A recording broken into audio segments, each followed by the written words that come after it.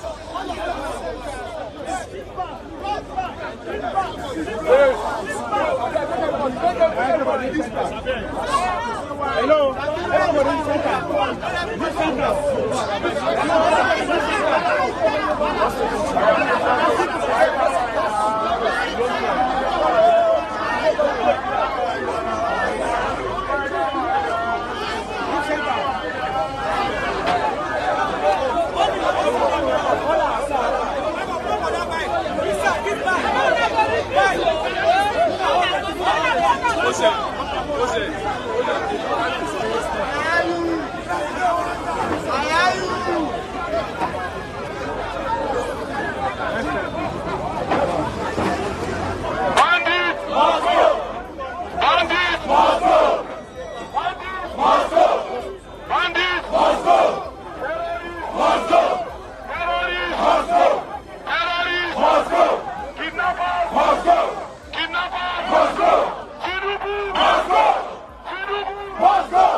Our children have been kidnapped.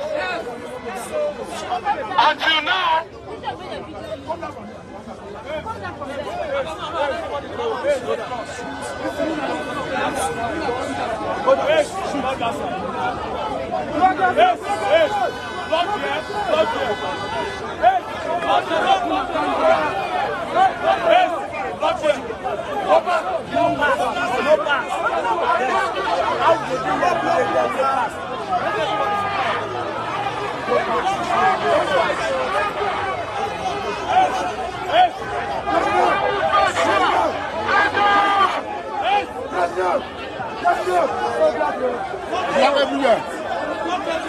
block all the 5 entrances of this place, please. Block everywhere. Block everywhere. Block it. Ratters are in charge for now. Yes. We are the voters of the government. Block everywhere. Block everywhere. Block everywhere. Block everywhere. Everywhere should be blocked. Everywhere. Everywhere should be blocked. We are the voters of the government. Go back slow. Go back slow. Now listen to me. Listen to me. Listen. Hey, attention. Yes.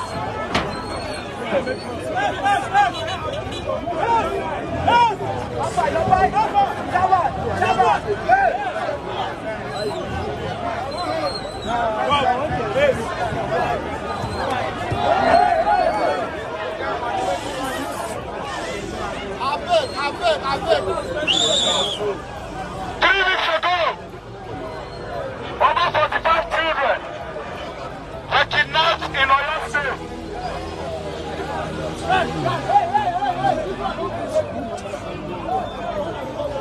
Hey, I go snap person.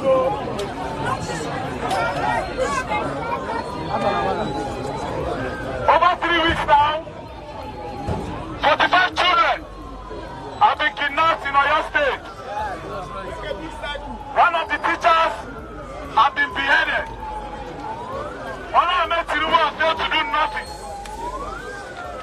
The military has failed to do nothing.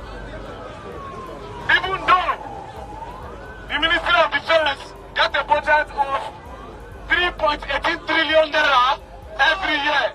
Jesus! They have failed to protect us. Yes, sir. Bandits have taken over Nigeria. Yes. Wow. Bandits have taken over our farmland. Bandits are raping our women. Yes. Bandits are raping our children. Yes.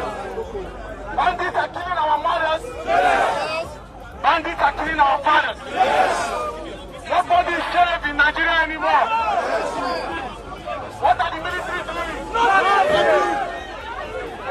What are the police doing? What are the soldiers doing? Tinubu Must Go! Tinubu Must Go! Bandits Must Go! Bandits Must Go! Go! Terrorists must go! Terrorists must go! They are campaigning with our money. Yes. Tinubu is borrowing money every day. Yes. I cannot borrow money to improve our security. All we want is for them to bring back our children. Yes, sir. They should bring back the children from our young state. Yes, sir. And we can consider. Else, we will come out every day. Yes, sir. Until they bring the children outside. Yes, sir. That is the only thing we want. Yes. They should return the children and we will all go home. Yes, sir. Tinubu is a failure. Yes. 100%, sir. 100%. Yes. It's a bunch of fruit. They have lied to us and they have failed us. Yes, sir. Nobody. You can vote to anybody you like. Yes, sir. But Tinubu should not come back 2027.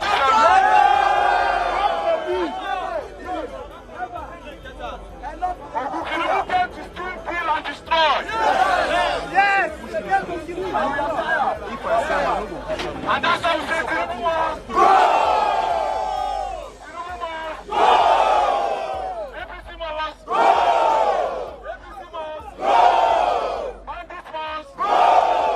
Bandits must go.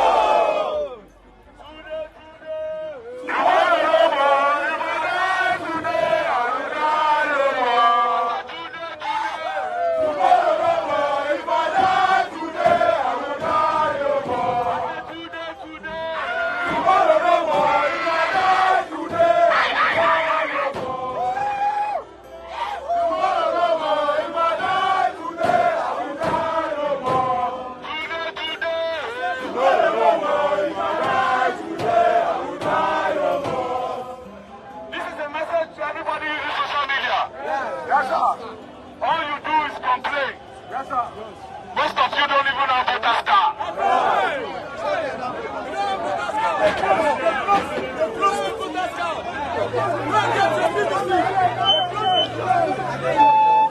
Listen to me. 2027, if you can remove Tinubu, I can remove any other person. Yes! Yes! My go! APC must go! Tinubu must go! Let me tell you something.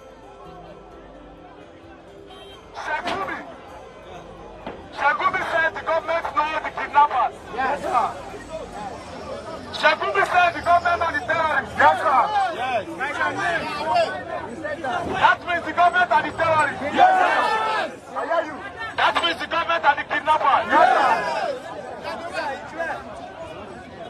You say no to them this time. See, make I no lie to you now. The guy go be here. The black people go on your state, go and enter the bush.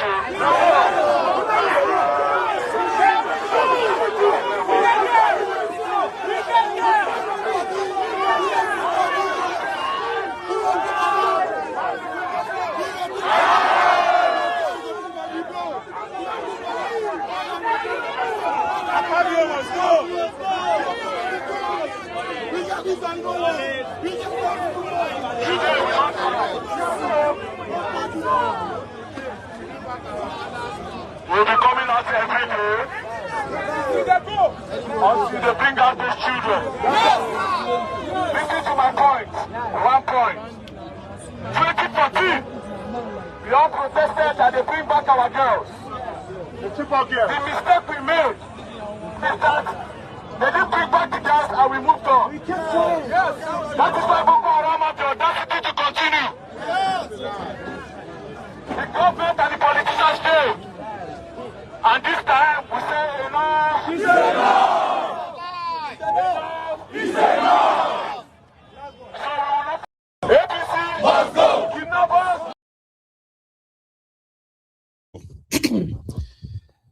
Where the policemen, the military, and the rest of them are to like watch and listen to. But the only thing that is wrong with events like this in Nigeria of today is that every camp wants to do their own thing. There is no synergy, there is no cohesion, there is no cooperation. It is always like rivalry after rivalry. Oh, you don't know how to do it. These ones don't know how to do it. And people are just always like pointing fingers. There's no time where you can have everyone out. Like now that you have the Rattels who are like in their own hundreds of thousands, if not millions too, right? So who are also willing to eat the streets. That's where you have the veterans there. They take it back as Shore and others. And then you have the obedience too, right? So imagine the kind of synergy that would build if all this, the young people in all of these groups, right, are somehow harmonized to push one single agenda, screaming the same thing. Terrorists must go. Tinubu must go. APC must go. Like that. And then the number swells, not just in Abuja, but all over the country. And that is why most public kind of like a protest in Nigeria since APC Egbekegbe took over, they've never really make any difference, except for one or twice, but that also didn't last. So the point there is that imagine that gathering that started from last night and you have like 10,000 people out today. Even the government will have to pay attention at that point. And you have this like in 3, 4, 5 cities across Nigeria demanding that this insecurity must end now, kind of, where you get to give them the signal, right, that if this persists, they should consider themselves sacked.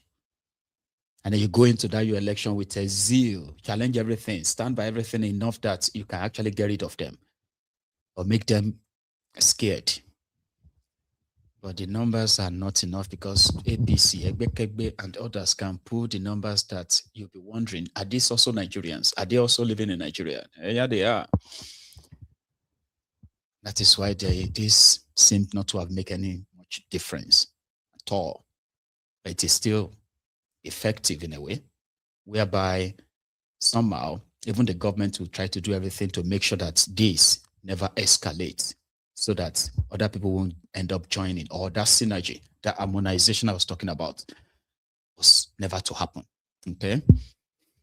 Now let's leave where we are still going to be in Abuja. All right.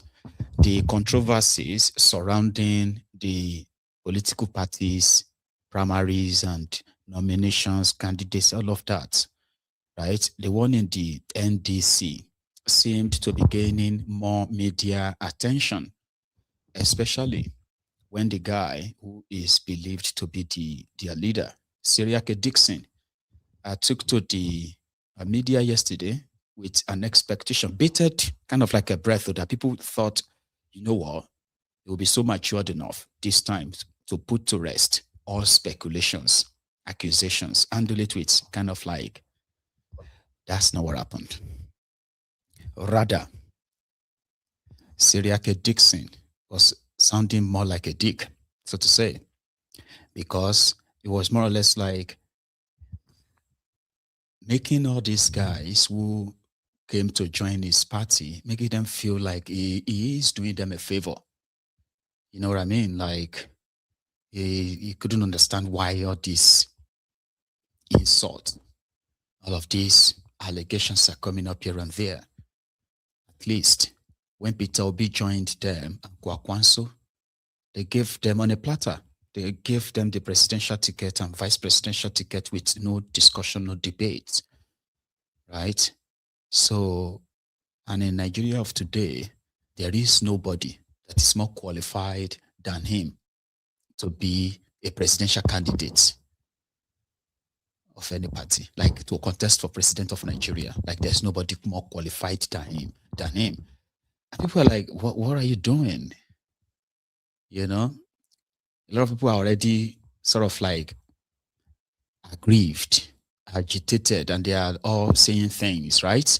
But you as their leader, you are supposed to be like reassuring and all that. But the problem started from the fact that the party has no national head office. They don't have national headquarters. The national headquarters of the party is Seriake Dickson's living room, and then the outer space where they can have other members stay. If you are protesting, you have to do that outside his gates. It's crazy. But here is his conversation with Charles on Arise TV last night, the beginning of a conversation that has now further, polarized their supposed coalition in NDC. There's some obedient are already feeling like this is probably a mistake, or maybe not. Dickson. There's no one more qualified than me to run for presidency of Nigeria. None.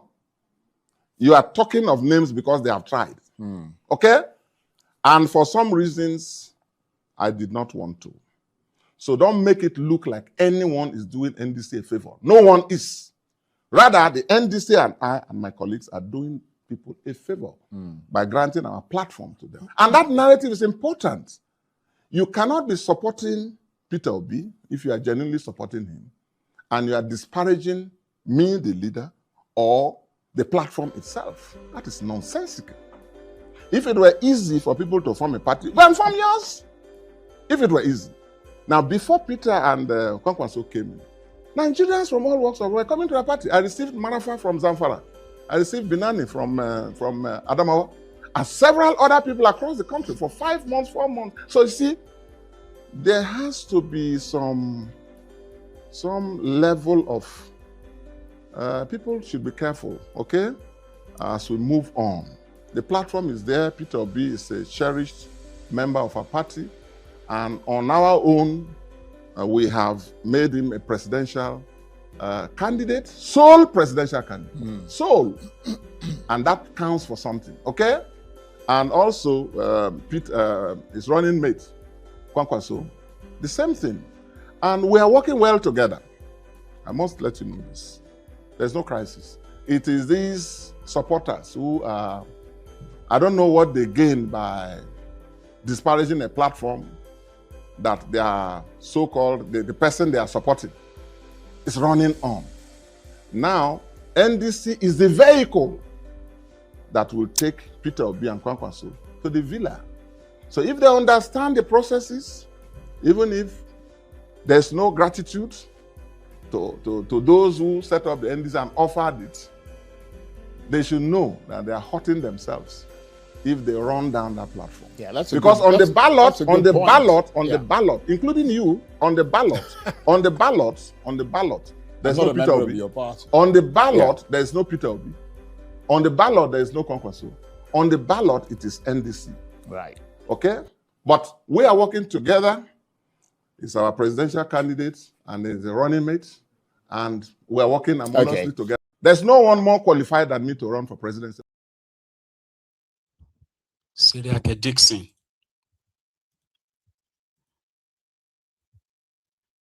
So people are now calling him Ayatollah. Yes, I can. Yes, I can. But you can't do that. Yes, I can. But you cannot just say, yes, I can. So they're now calling him Ayatollah. Yes, I can.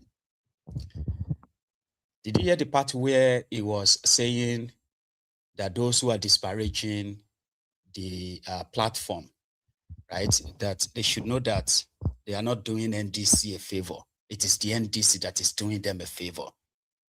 Even their so-called, then he caught himself. He wanted to say their so-called Messiah. Because the point is, this whole questioning is with the obedient. You know, they are the ones who always want to question everything. They are not just going to like walk away in that sense. You know what I mean? Like bow their heads in that sense. Those who have been disparaging Obi on social media are now the political aid to Dickson.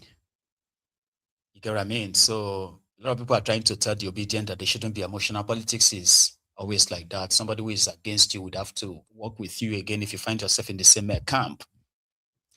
But the obedient are like, no, they have trust issues. They can't trust them. Therefore, Dickson should actually watch how he addresses them, make an effort to try to undermine them, talk in a condescending way towards them and all that. Okay. And also, why is it sounding like he is the overall something like, you know? So this is how the obedient are reacting. And Dickson seemed to have fallen for that. I tell you. So they are calling him Ayatollah now. And he is currently on ego trip. So he went on talking about the other aspirants who contested at the primaries. He said they made Peter Obi their sole presidential candidate. It is because Obi and Kwankwaso joined your party. That is what makes your party relevant. You are not relevant, but technically right, without that same party. Even Peter Obi himself would be irrelevant without any political party. So therefore, you are supposed to be like a coalition. You talk like we and we, us, kind of. But somehow, they believe that the obedient have the history of not want to be second guessed or want to be like controlled. And they always made it clear that they are not members of any political party. That itself is like in contrast to the traditional political organization of a thing, right? So if you join us, you have to be a member of that party. You cannot hold a parallel organization in which if something doesn't go in your favor in this party, you can pull out and render the party useless. So the APC are thinking that maybe Seriake Dickson would probably tame Obi and obviously make sure that it never really appear on the ballot for 2027. Like the way he's kind of carrying himself right now, is like, I mean, it is more or less like, you know, the whole thing is in my hand. Don't make me change my mind. Don't get me angry, kind of. And people are already angry with the way he's already talking. Somehow even saying that Dickson is beginning to talk too much. And I have some clips of his utterances in the last 24 hours alone. And it's all about Obi, obedient, Obi, obedient. And these are the guys who are supposed to be going into an election, right? Listen to this part. So what it is at that stage that you are having this challenge. First, I want to tell all our members, particularly aspirants and their supporters, that we feel what they feel. What do they feel? They feel some of the processes were not perfect. And I will be, Charles, one of the first to admit that, yes, direct primaries in the way and manner the Electoral Act stipulated has created crisis. Actually, the crisis could have been worse for a new party, young party like the NDC, if not for the way all our colleagues, my colleagues and I, and all are managing, and the aspirants themselves are showing restraint and commitment to the party. Now look at ADC, look at APC. APC has been in federal power since 2015. As of today, they elected 2 presidents back to back. As of today, they have 32 or 33 governors. With how many ministers? With control of the National Assembly, over 2/3 majority. And with controls of the state legislations. With controls of majority, almost 2/3 or more. Total control almost of the local government systems.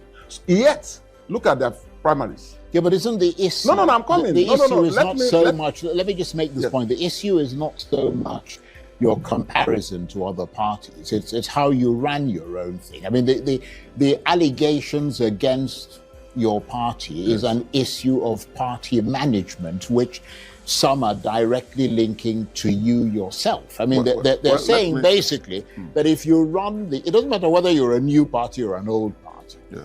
If you run the primaries honestly and according to the rules of the game and the laws and fairly, there wouldn't be a problem. Now, let me explain. And their accusation is that you're not running it fairly. Now, let me come. First of all, as national leader, my rules under the constitution of the NDC are clear. I'm not a full-time, I'm not an executive, day-to-day executive officer of the party. Yeah, but you loom over the party. And understandably so, as founder, who has especially a duty at this period, who is there to guide and advise and encourage and give support. That's what we are doing. And I'm not alone. All others, my colleagues, everybody's doing it. And we're a party that respects leadership. So, unlike what people say because they don't understand the processes, we have state leaders and caucuses, senatorial district leaders, and down that with time, we'll have local government leaders. So actually now we're at the state level where a number of these decisions that people are talking about are wrongly attributing to me or the national chairman of the party and the national working committee. Well, they are actually decisions taken at that level. Yeah, but perhaps what we should do. So what it is at that stage. Dickson, being clever by half. Everything happens under his control and command. And there's nothing wrong in that, by the way, if they are being fair.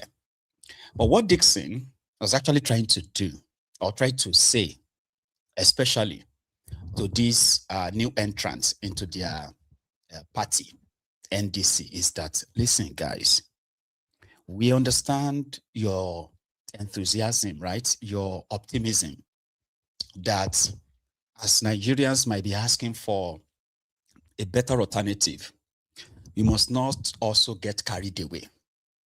If this, that primaries that you witnessed, all right, that one is just to fulfill all righteousness.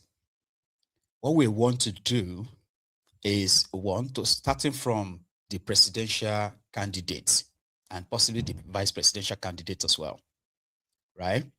That what they want to do is that they want to use this Obi Kwankwaso sort of like wave to drive on it, not by just fielding just everyone that wants to contest the election. You get that now? So rather, they want to invite those, so they want to give their tickets to those who have money to fund their own campaign and the party, so that when they want to go into the election, they believe that they are going with their best 11, from the presidency to governorship to this. That the conversation around money, which they conducted, they called it screening. So they invited all of the aspirants to a meeting after they purchased the interest form, which is, I believe they said that one is cheaper than the nomination forms. So they now promised the aspirant that if they passed screening, then that is when they will become candidates and pick up nomination forms with a certain amount of money as well, right? So when they called people in for screening, they were not asking them about their experience or something like that. They were asking them about their finances. They were asking them, how many cars do you have? How many properties do you have? How much do you have in the bank? Do you have debt? And all of that. Ordinarily, this kind of conversation will never make it to the public. But here we are. This is where it is today. So people now hearing all of that, they're just like, what does that mean? So if I don't have money now, I can't get the tickets. Yes, you can't. That is the logic. Because there is nobody to fund your election. And as their own party, they want to rake in every money from every person who is willing and ready to actually, not anybody who just wants to gamble and hope that they win. They actually say this is how they want to win. And this logic is in contrast, or it is totally contrary. I mean, so it is contrary rather to what they were promised, because a lot of people believe that it is the money bags that usually gets the party ticket of these major parties in Nigeria. You need a lot of money. Yeah, you actually need a lot of it. Or better still, you need a deep pocket godfather. So a deep-pocketed godfather can help you leverage, some kind of like roadblocks, clear them for you by bribing some people. So a new political party that is yet to actually have a real membership base, continue to raise money for their own party activities, right? Decided that their logic for this election is, it doesn't matter. Anybody who can act, any candidate or any aspirant who has enough money to fund their own elections and at the same time contribute to the raising of money by the party. And what is that? If you become candidate, apart from the nomination, apart from your interest form fee, you also pay your nomination fee, and then you are expected, depends on what you are running for, I think you are expected to pay about 10 million naira extra to the party. So this is how they intend to raise enough money that they want to use to sponsor all of their candidates for this election to confront APC and others. But Dickson he's not relaying the message like that. So let me tell you another thing. When Peter Obi and Kwankwaso, when they met and decided to be the OK movement that you have now, that's kind of like a collaboration. I'll take presidency. I want to be president. You be vice president. You get what I mean now? So there are other things that they didn't tell you beyond that to say president, vice president. When that decision was made, right, there were no other parties there. Like when they went to the ADC with Atif Kus and the rest of them, right? So they were not part of the arrangement that was okay. Obi Kwankwaso. So therefore, that combination already defeated any coalition arrangements, because it was like, these two have already agreed without the rest of us. So you get. So they moved to NDC. And then with Seriake Dickson, it was more or less like, okay, yeah, take it. But usually, you know what they usually do, right? You don't go to a group as a group that's already kind of like a picked whatever they wanted without having to negotiate with others, right? But easily to Dickson, they've already given that to Obi. What else do they want? Them, who are the party owners, what else do they want them to do? They've given the biggest kind of like prize in the game to this group that came to join them.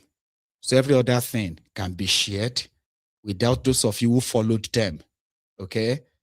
Throwing tantrums like you've been left out, because the arrangement itself have left some people out based on that kind of like combination. Anyway, that's me trying to break what Dickson was trying to say to you. So his next statement was on how did they favor some people than the others, citing Aisha Yusufu's case. But do you give priority to people who can afford to fund the campaign? This is an opposition party, Charles. Right. I've been an opposition politician. And sometimes in the comfort of an air-conditioned room, people can make all kinds of claims and talk like activists and so on. In the real political world, resources are key. That's why people mobilize funds. That's why people talk of a network that will raise funds. So it is perfectly legitimate for not just the NDC, for that to be a consideration. To say, look, do you have the resources to take? Because you're talking of, most of them is out of exuberance. Yeah, but listen to me, please. Allow me to explain. Please. How about finding the best candidate? And if they don't have money, you and the party try and raise funds for that person to run their campaign. I'm not sure that because that would fit into the philosophy that you want Nigerians to understand about the NDC. It's not all the candidates in the NDC that are billionaires. No, we're not a billionaire party. But if stakeholders, in the course of their interviews, in the course of their interactions, ask, you want to be a governor? And by the way, all these states people are talking about are controlled by APC, whose governors are getting 50, 60 billion every month. And then some guy wears suits to you and tells you big stories. I can take out this governor.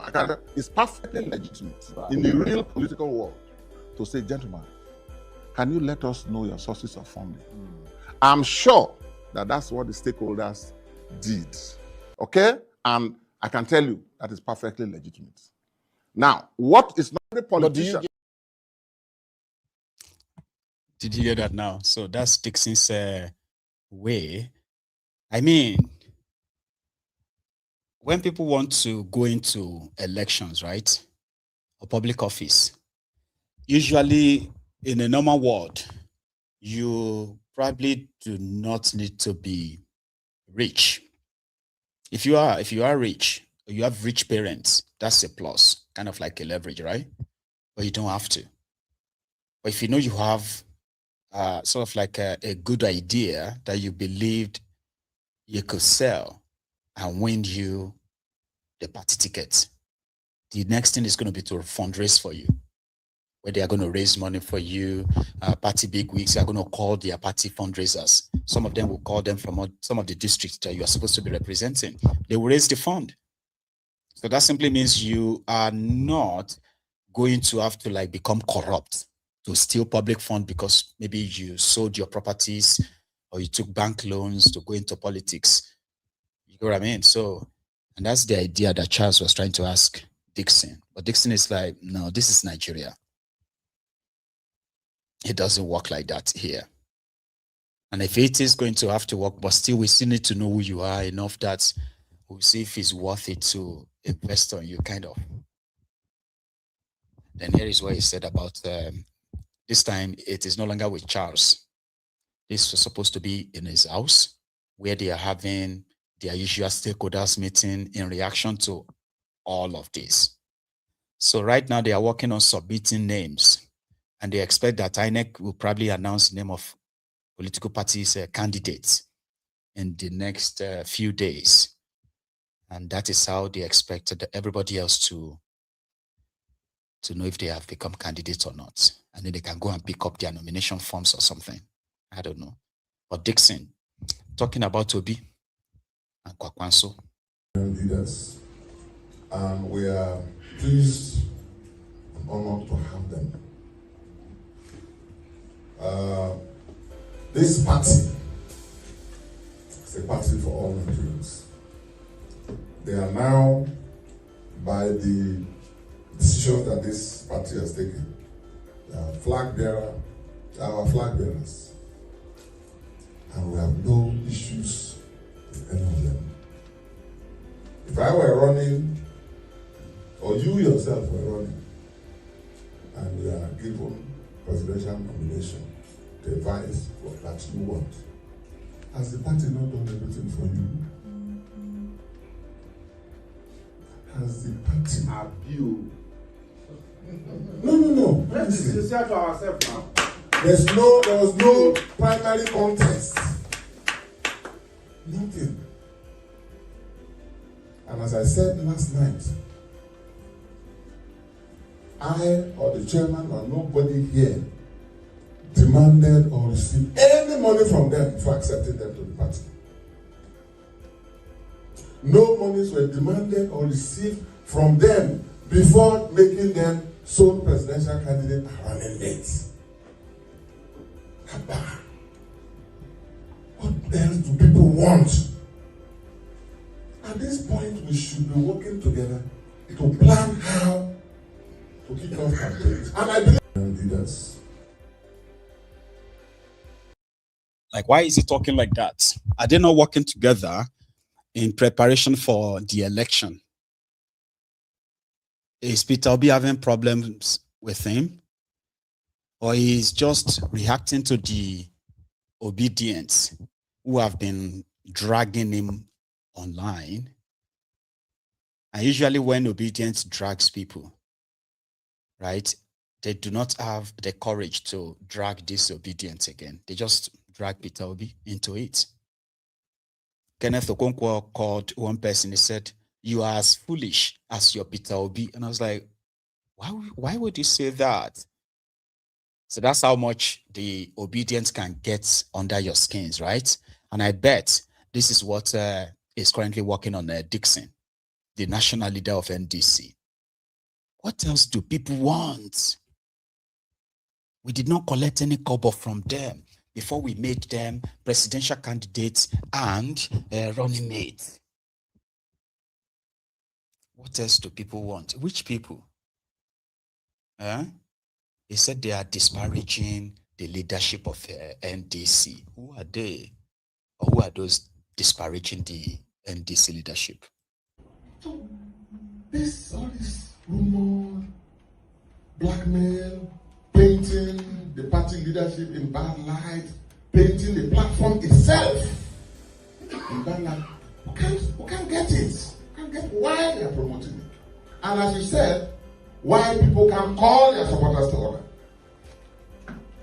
You talked about Ghana. Chairman went around. Well, let me answer you. The regard we have for these our leaders is, and they're my colleagues. For God's sake.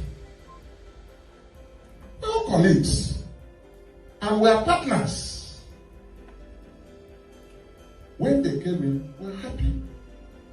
They were partners, and we'll all build this platform together.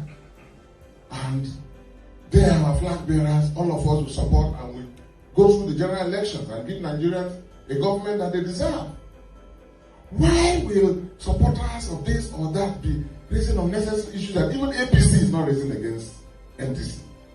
I don't get it. If anybody wants here money, do they have money to give more than the ruling party? No, you ask yourself.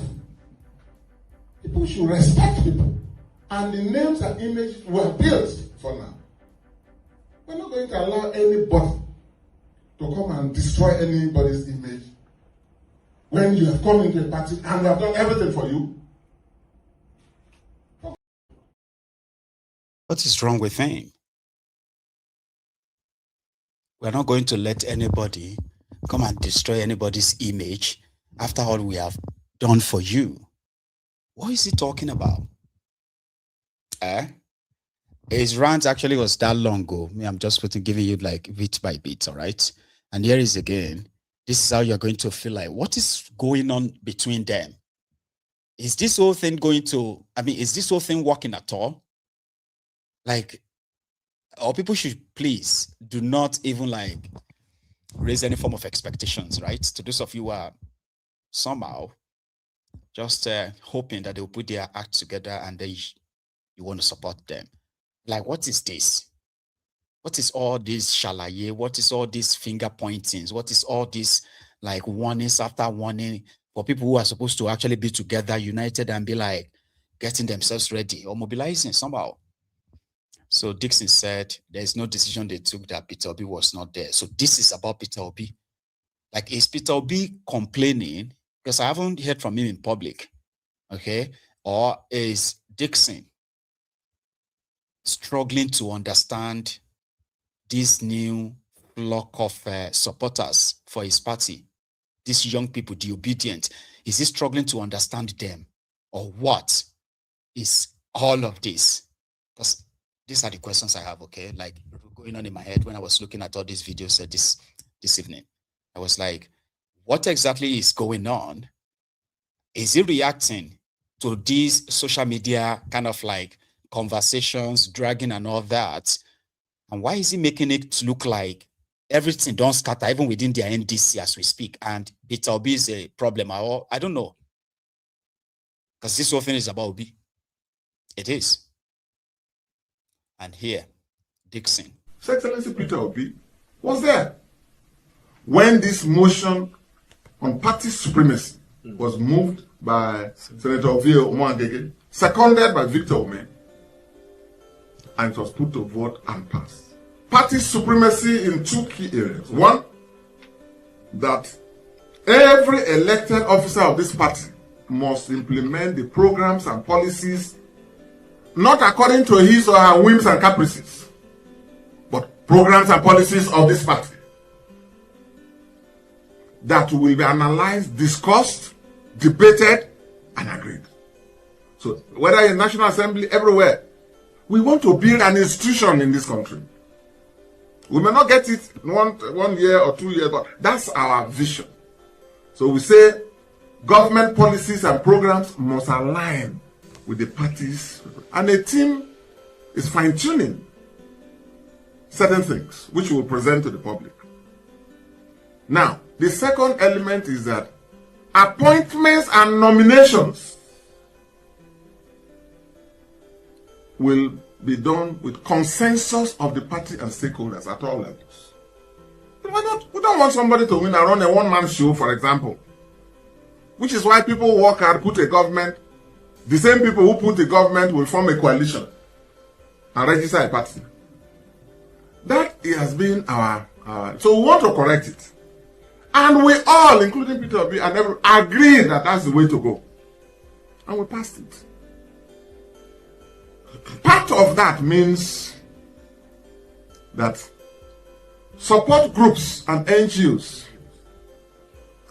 let's make it clear, they are very important instruments of mobilization of the party and even of our candidates.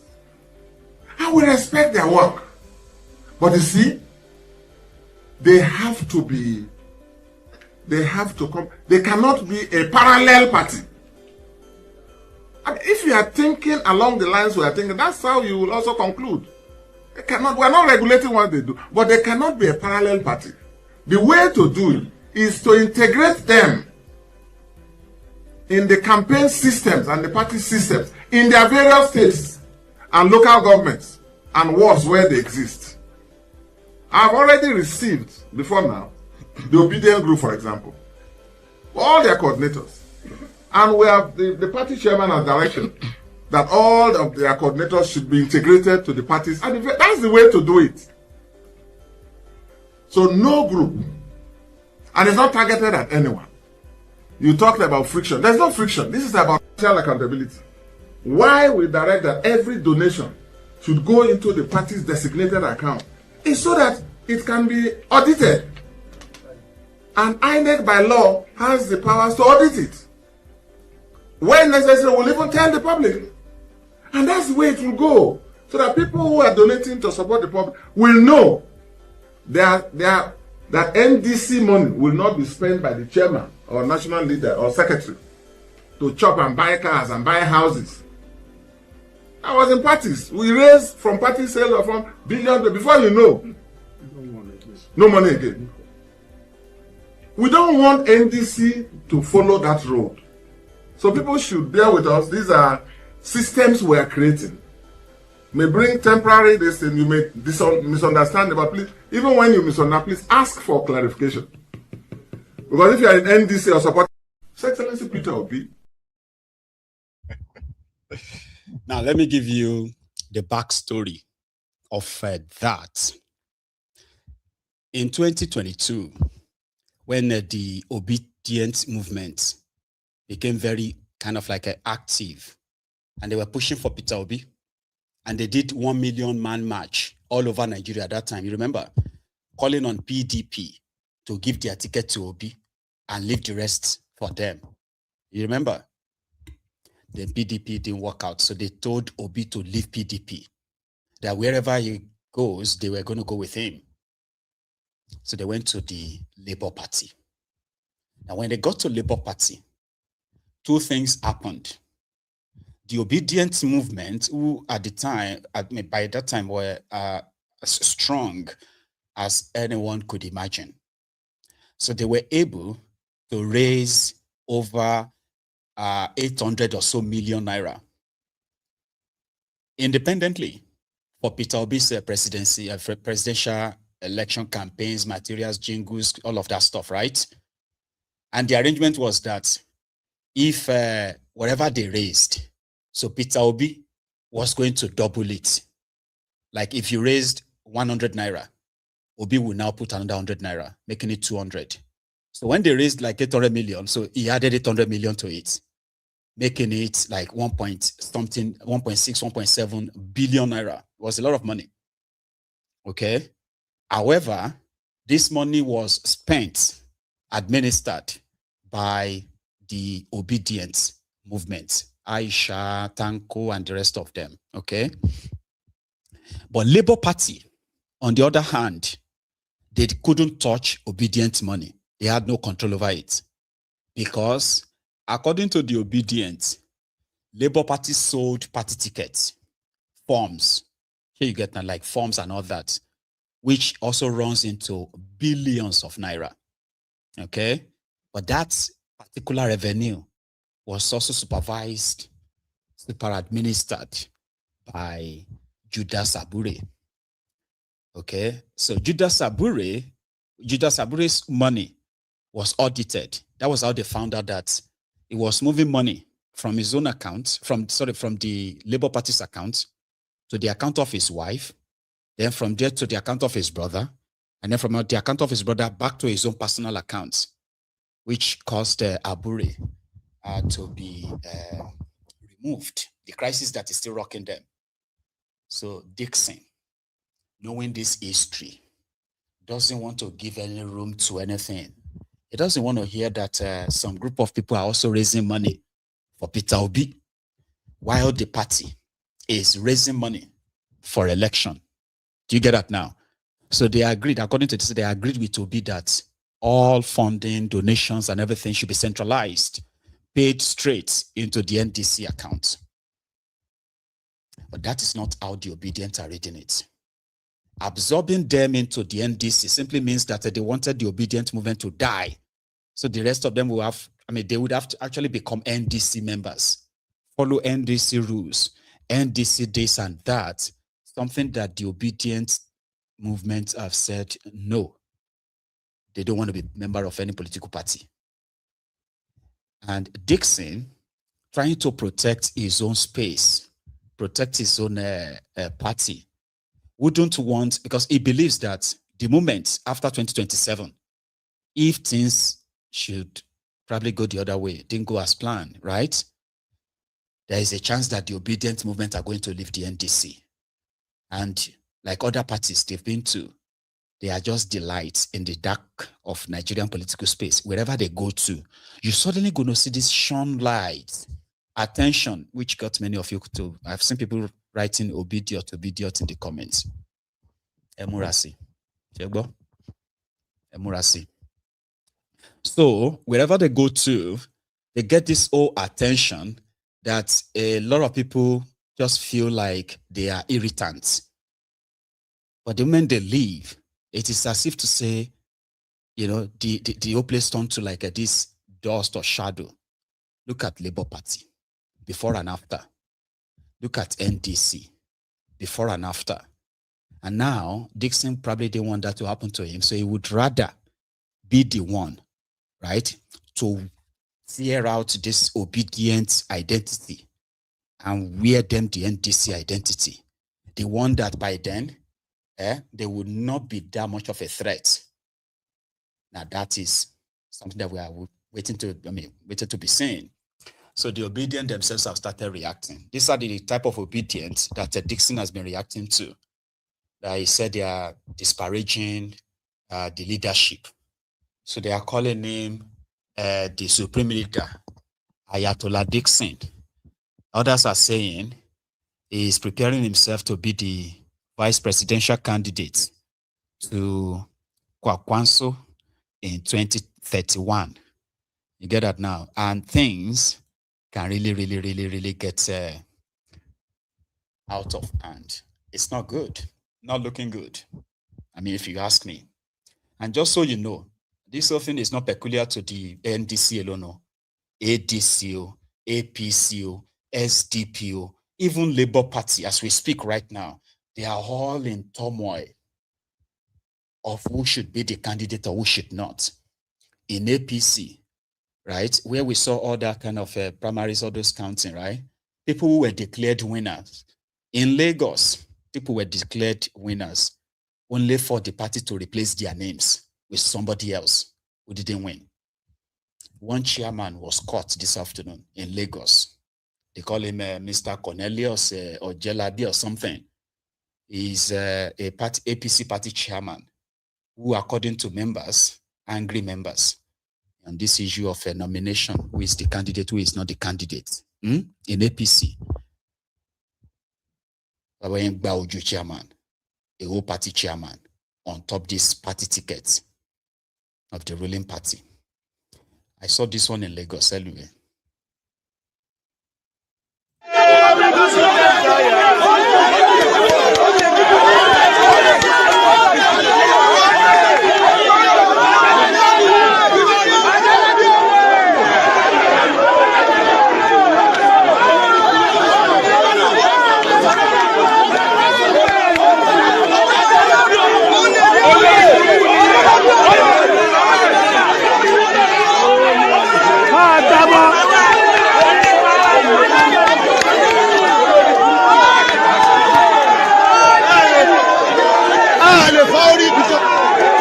If you want peace in Alibosha, call peace in Yusuf, call Aisopu, call Ejigbadero, call Aduni. That is why you can have peace in Alibosha. Never go back on the pay. I want to go.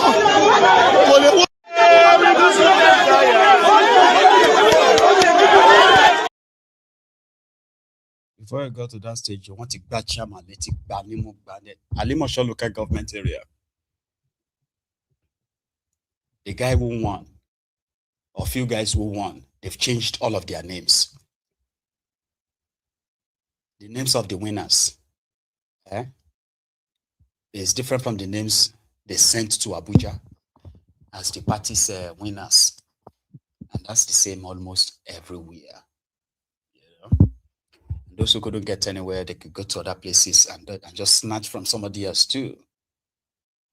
They have the window to do all of that until I think June, the end of June, maybe, when they can replace a candidate or submit candidates. I think they even have it until September or thereabout. They have a few months to keep changing names. So just like your election, right?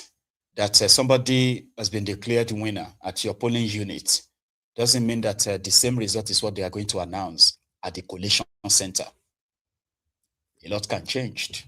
I mean, a lot can change between that, between that polling unit and then the collation center. It's crazy. But the former governor of Cross River State, you know, Donald Duke, that one has emerged as the PRP, presidential candidates. We have a lot of candidates from the South for this 2027 race, which you are one of them. We know that Peter Obi is one of those that young people always like to say, oh, Peter Obi should go in for. We've read your profile today, discovered that you are very high there. How do we contend with this to ensure that you, Peter Obi, and several other persons from the South are coming on for this 2027 race? I'm not running on the basis of North and South. I'm running on the basis of a Nigerian. And democracy is all about options. And I respect all the other aspirants and candidates. But it's important that we give Nigerians an option. Hear from us and decide. We can't narrow the field to North and South. We must go beyond that. Let's reduce the field to being a purely Nigerian field. And that's the basis upon which I run. So what is the difference from other candidates? You'll find out in due course. Okay? Okay, you said that we're going to stop importation of food into Nigeria to ensure that we have a local production. We must work towards that. We must work towards that. So you can't look. Anything that is essential must be local. Food is essential. You can't import food and survive. We're not a small country. We're 230 million people. We must find work for them. Look, in 1980, the Nigerian budget was $25 billion. Today, that population was 76 million people. Today, we're 230 million people. Our budget is still $25 billion or thereabout. Why wouldn't you have bandits? You see, what is happening, all these things we're talking about, bandits, kidnappers and all that, it's economic pressure primarily, right? And it didn't start today. It's been growing and we didn't pay attention to it. Rather, we focus on exchange rate. Today, if the exchange rate is 1-to-1, everybody will clap. But what would happen? We'll import everything, right? We must create jobs. We must create jobs, each and every one of us. For you to be dependent on another human being for your livelihood is a failure of yourself. So we must equip our people to create jobs. You know, when I talked about free education, each educated mind is an asset, right? You don't ask people to pay fees to become an asset, right? You must give our people the tools to thrive. And that's what this is all about. As long as people don't have jobs, can't feed themselves, can't clothe themselves, can't house themselves, don't expect peace. All of us, we the elites particularly, we're endangered species. What would be your plan to ensure that insecurity in Nigeria is gone when you're giving the mandate? You're running ahead of yourself, and you're not the, you know. So that's Donald Duke. And Peter Obi, who was also addressing, this one was attending his party program. So he's now the presidential candidate of Ahmed Dati's brother. You know, that senior one. And their own party. They wanted Peter Obi to join their party, but he went to the NDC. And right now, they've given the ticket to Donald Duke. So Obi himself, who was addressing a kind of like a gathering too, was talking about what will be his own priority when he becomes your president. If he becomes your president, he said security, I think. But we'll start by securing the country. Yes. Let me tell you, you can't do with security. It's not true. We've not decided. We can't have a situation where we have a country where non-state actors and criminals are taking over and are stronger than the government. One must be in charge. That's the government of the criminals. That's right.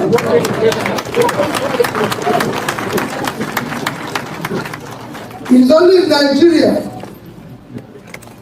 can they give you a school. Somebody is kidnapped. Taken into the book. The kidnappers are phoning the family of the victim, telling him where to keep the money. And if the victim becomes sick, doctor goes to see him. They are still talking with the family on phone. They know where they are going to keep the money. They know everything, but police don't know where they are. But they are using phone. Yes. And they know where they are going to keep the money. And you're going to tell police where they say they keep the money. But police will not arrest them.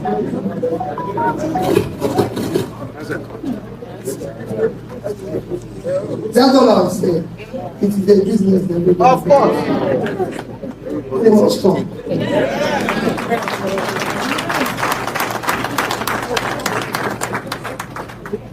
He will deal with it decisively. He cannot control. There's no way today in the world, and the phone on this table. If anybody wants to know where I am, they will find me. If you like going to anywhere, they found Osama bin Laden. They found Gaddafi. They found in their bedroom. In this one, they are phoning and saying and people are giving excuse. They cannot continue. So we work hard to secure the country. I will give you all the details tonight, but I assure you. Thank you. I will give you an example. I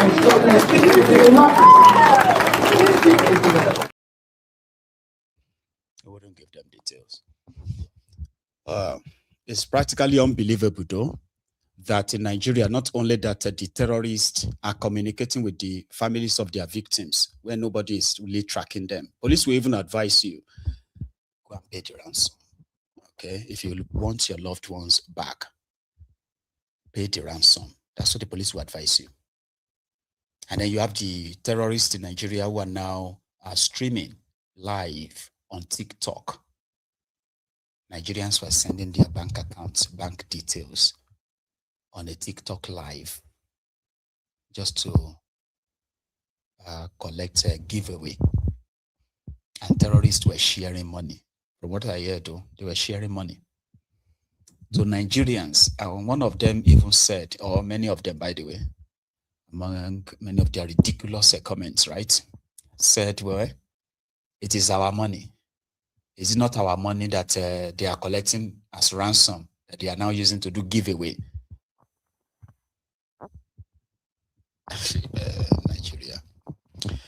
Anyway, so Obi himself was pretty much asked if he's not worried that the opposition look weaker than they were in 2023 and at the same time in 2019. His own response, believing that he's got what it takes. I don't know what Dickson is doing, by the way, right? But this guy is confident that as long as he is on the ballot, with or without governors or anything supporting him, right, he would crash Kolu. And according to him, without any single governor or any single elected official on his side in 2023, they allocated the 12 million votes to him, even though he won more than that. It doesn't matter whether 36 governors are with the president. Okay. It doesn't matter? It doesn't matter. Why? I didn't have one governor in the last election, and I won 12 states. 12 states. Even after they've stolen two from me, I won 12 states. We have, by making Abuja state, we now have 37 states. Because that's what the judgment of the Supreme Court showed. That is not after. Senator Rabi Kwankwaso won one. One state. Kanos, yeah. APC, PDP, and Labour all won 12 states each. And in it, I lost 2 by the process of rigging. So I would have had 14. So it doesn't matter whether they took all the governors. What is important and what this campaign election is going to be all about is about how to make Nigeria work for the poor. Wait. Yeah. Okay. So let's go back to Abuja again. You know, I shared with you the protest led by VERYDARKMAN yesterday and even today, and with the promise that they're going to be doing it every day until the they kidnap the Oyo school children are freed. A guy who I love to call the self-acclaimed or self-appointed Arewa leader has now sent his own threat to the same VERYDARKMAN. Stay away from Abuja. Take your protester to Edo or Benin, or else they are the ones they are going to beat him up. This is the second time this guy is fooling like this, by the way. Or maybe he's serious this time. VERYDARKMAN should relocate his protest to Edo State. I am not in Abuja.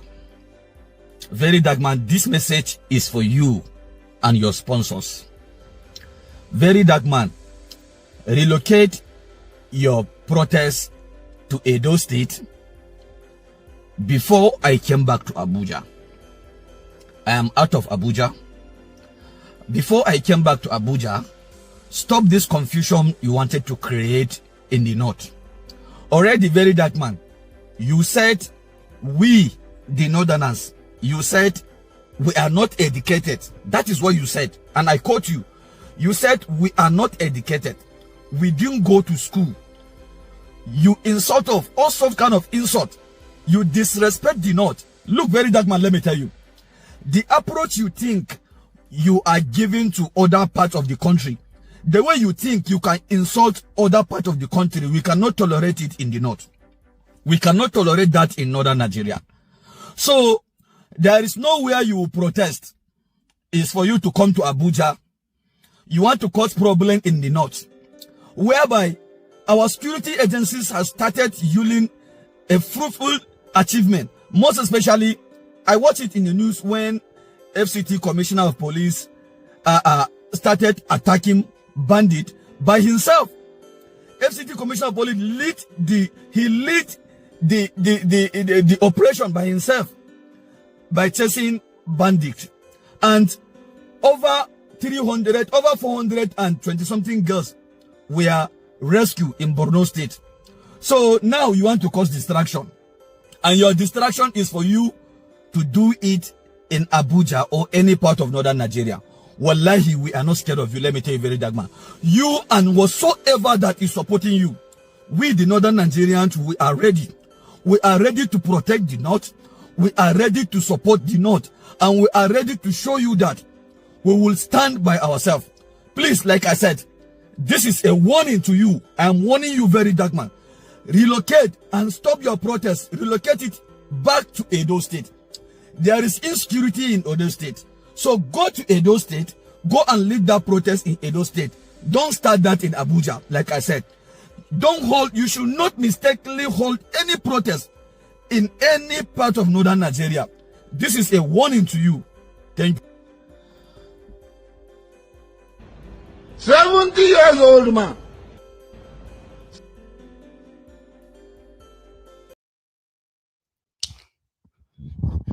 You shouldn't come and cause a problem in Abuja. And this is his last warning. Okay? Well, that's how the guy actually fools around, by the way. I've seen many of his videos where he's made some of those ridiculous kind of like statement, by the way. So yeah. Now let's leave that. We're still going to be in that Abuja. Okay?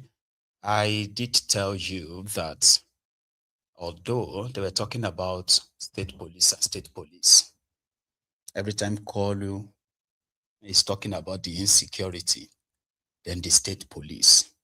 But there was nothing concrete going on about establishing the state police, starting with a legislation, a bill to the National Assembly, where they can there say, okay, they want to legislate on establishing state police, the process, the procedures, the blah, the blah, the blah, all right? So last week, they drafted one. And this week, they sent it to the House of Representatives. And today, it was debated enough that they had a majority vote on it. Only one person objected, against, while they had about 225 of them who were present at the time who voted yes. So this, although before the whole thing, they had this drama of appointing who should be the minority leader, since some of these parties or these guys have switched parties.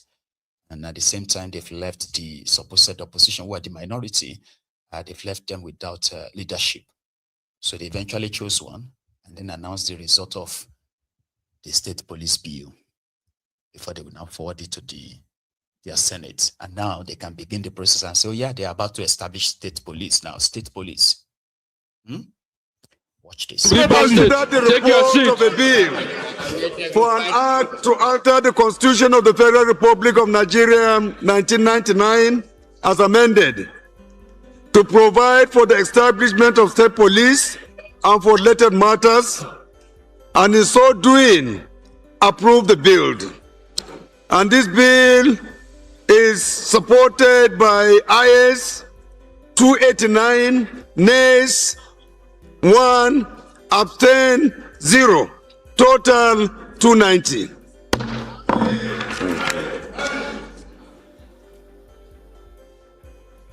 By the minority parties of the 10th Assembly. The letter reads as follows.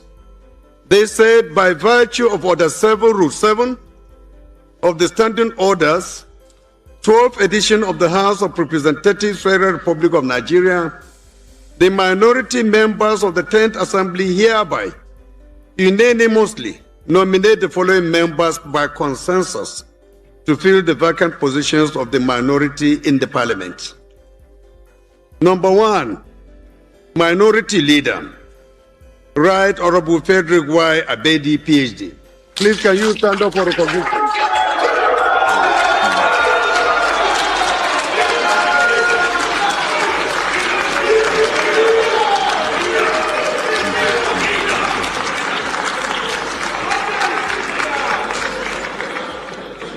Number 2, right honorable colleagues, we consider the report. that was that. Then the deputy speaker, Ben Kalu, led other members who are still were still in the gallery at the time, led them to their media center to tell us about this bill that they have now passed, as usual, like media briefing, so to say. So the details.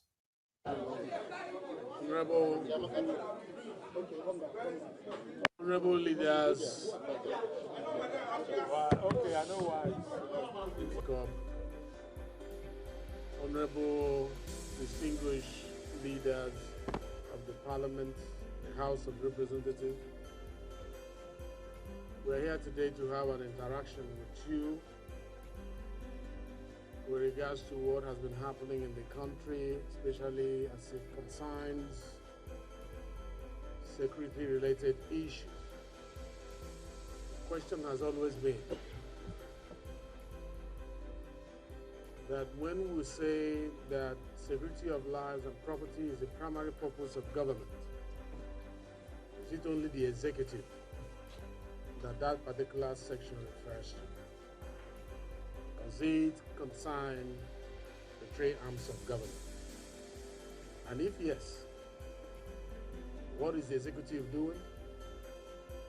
Why we call them to order as Parliament and as allowed by Section 88 and 89 of the Constitution of the Federal Republic of Nigeria 1999 as amended?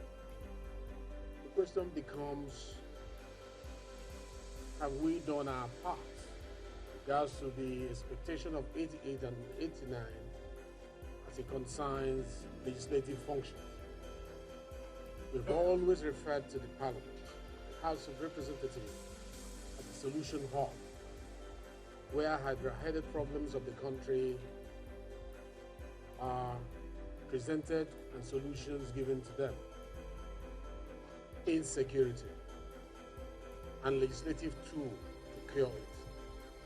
Whilst we call the service chiefs to come and meet with us to dialogue, while we call Ministry of Finance, Budget Office, and all the rest of them, there is a need for us to use legislative tool to block the cab.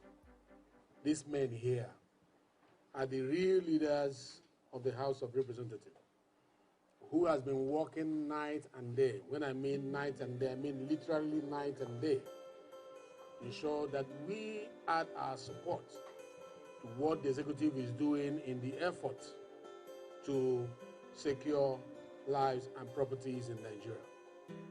And we have discovered that leaving the law as it is will not give us that expectation that all Nigerians have placed in the expectation basket with regards to curing the issue of insecurity. Therefore, we decided to prioritize the issue of unbundling security-related problems, response time, through the legislative tool of legislation, targeting policing. And we said, as it is today, the structure which have been agreed to by the IGP and his team, national consensus has also arisen on it. The executive, they have bought into it. The governors have bought into it, that there is the need for state police.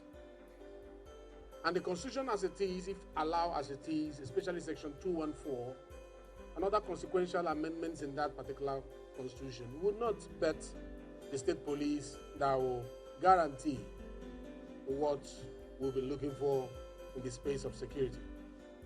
These gentlemen here have been working hard to amend the Constitution and to prioritize state police, especially now that we are faced with this difficulty around the country. So we are here to announce to Nigerians that hope is coming, that hope to have a better response time to incidents of crime is here, that we have decided, though tough, that by tomorrow we'll be voting on the Constitution, and in that we'll be prioritizing state police. So this is us telling our supporters, our constituents across the nation that your leaders are represented here. 36 caucus leaders, in fact, including the FCT 37. They are here, regional leaders and zonal leaders. And on and on and on. Now, for your information, right, they are carrying out what they call the constitutional amendment bills from tomorrow. I think you should be aware of, okay? They are planning to amend about 35 sections of your fake 1999 constitution. Kingsley, thanks for that too. Thanks for my cup of coffee. You're far too kind. Bless you. I want to read them out to you. Sorry, reading can take a while, okay? I just want it on record. So, they want to do electoral reforms bill. Here is something now. To those who are organizing, go and get your PVC, go and get your PVC. This may be very, very crucial. Remember the last time when you were pushing for live transmission of election results, right? The Akpabioles and others jettisoned it. Well, this might be the time you should mobilize like maybe 100,000. All of the opposition leaders themselves should probably mobilize like 100,000 or 200,000 of their supporters to besiege the National Assembly and insist that the Electoral Act that they passed, which they are almost about to amend the main constitution now, should have all these, all these provisions. Now they are doing what they call the electoral reforms, Bill 1, 2, 3. So their bill number 1 is for an act to alter the provisions of the constitution of the Nigeria, blah, blah, blah, so that they can provide for independent candidacy. This is not electoral act. This one is your main constitution, okay? They want the constitution to provide for independent candidacy. That means you don't need political parties to contest it. You won't need political parties to contest elections in Nigeria. What you are just going to need, let's say you want to contest for, let me read it. So if you want to independent candidacy for presidential, governorship, National Assembly, State Assembly, and local government councils elections, and for related matters, 2025. So to allow independent candidates with verified signatures of 10% of registered voters from 2/3 of relevant areas. So INEC or SEC verifies signatures, 50% fee waiver for women candidates. So they want to do that. So what you are going to need is that you are going to go and get the record from INEC. How many people are registered in the area you want to contest, where you want to run for an office, right? So then you are going to go and get the signatures of, 10% signatures. So let's say you have 50,000 people registered in your constituency, right? You need 5,000 signatures of those registered voters and their voters card. And then you can go to INEC and submit your name and you can become a candidate, independent candidate. That sounds good to some of you who want to try Nigeria Shari Dabi. So bill number 2, okay? So they call that one to provide the criteria for appointing members and additional powers for the State Independent Electoral Commission. So they said non-partisanship, integrity, age criteria for SEC members and all of that, people will become the electoral officers. So they want to increase their power. Bill number 3. So I'm trying to kind of like summarize it so it's easier that way, instead of repeating the same line. So they want to establish and empower the Electoral Offences Commission to provide for the investigation and prosecution of electoral offences and for related matters. So they want to create a court called Electoral Offences Commission. They want that. Then they want to do judicial reforms, right? So judicial reform in their constitution includes, they said, they want to reduce the burden on the Supreme Court, reposition it as a court of policy, and ensure the timely resolution of election petitions. and for related matters.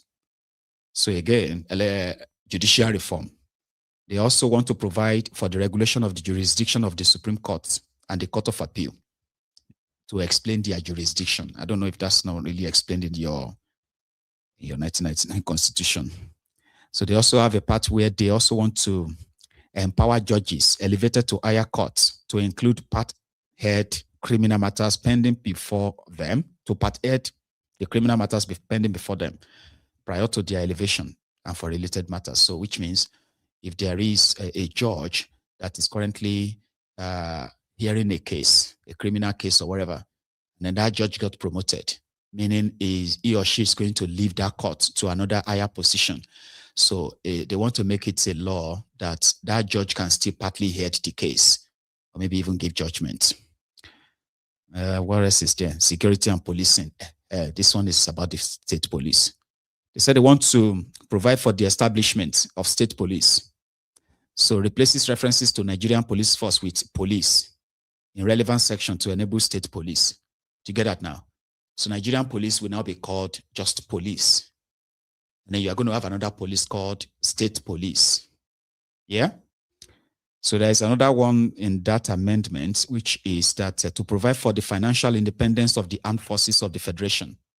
How are they going to do that? So armed forces funding on first line charge, like INEC, National Assembly and Judiciary. So yeah, okay. Local governments. So they want to establish local government councils as a tier of government and for related matters. So they want to recognize local government as a third tier, adjust federalism and legislative powers accordingly. So I don't know what that means, right? But maybe local government autonomy. Now, they also want to, this is bill number 10. They are also planning to provide for the establishment, independence and functions of the Office of the State Auditors General for local governments and the Federal Capital Territory. Right. What else? I'm trying to kind of see if I can pick up on any interesting one there, or better still share the link in the comment for some of you who might want to probably look up. So they have 35. Here is another one from that. Okay, they said they want to mandate all local government statutory corporations to submit yearly financial statements. They want to provide for the public disclosure of reports of the Auditor General. These are amendments. They want to increase the number of members of Federal Civil Service Commission. They want to ensure that every local government in each state has at least one member representing the local government in the House of Assembly. What's that? That's exactly what it is now. Local governments are also called state constituencies. Usually you have about 2-3 people representing each local government at the State House of Assembly. So what are they talking about? Anyway, it doesn't matter. So yeah, they are carrying out a constitutional amendment tomorrow. Okay. And yeah, I think you should know on the state of insecurity as the World Cup begins, right? Davido, who also performed at that opening ceremony, just before his performance, had this message just in support of the people who are in captivities, especially the school children kidnapped in Oyo State. So he actually branded the name of each victim, each child, teacher. He branded them all over his jacket. It was like a button, they were like buttons, right? Before his World Cup opening performance last night. What we doing, Holly? What we doing? You know what I mean, FIFA? You know what I mean? The social issues is going on in Nigeria right now. The kids are abducted. These are the names. The kids and the teachers, and the ones that read are the ones that lost their lives. You know what I mean? May they so rest in peace. You know what I mean? Bring them back home. You know what I mean? Let me see the back again, boss. You know what I mean? Crazy. Bring them home. Pray for peace. Pray for peace. Love everywhere. May God be with the families of the abducted and the ones that have been killed. It's just a very, very sad situation. Still haven't been rescued. And yeah, we're praying to God every day. And also praying to God that, you know, the government hastens and, you know. You know what I mean? Let's see the shirt. Pray for peace in Nigeria. You know, man, my country is going through a lot, man. Going through a lot. Sad. But yeah, we represent everywhere we go, man. That's why we're here. What we do. Nigeria is going through a lot. 2 days ago, there was a train derailment where it's reported that 3 people died. This was in Delta State.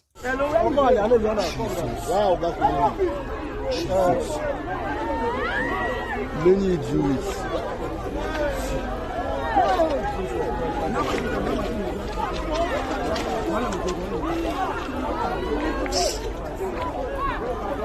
Many major injuries.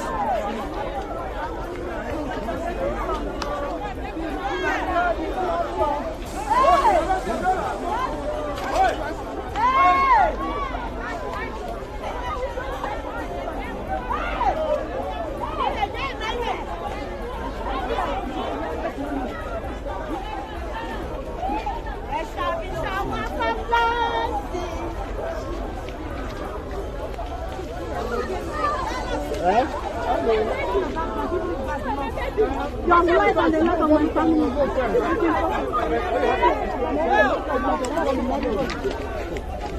My sister.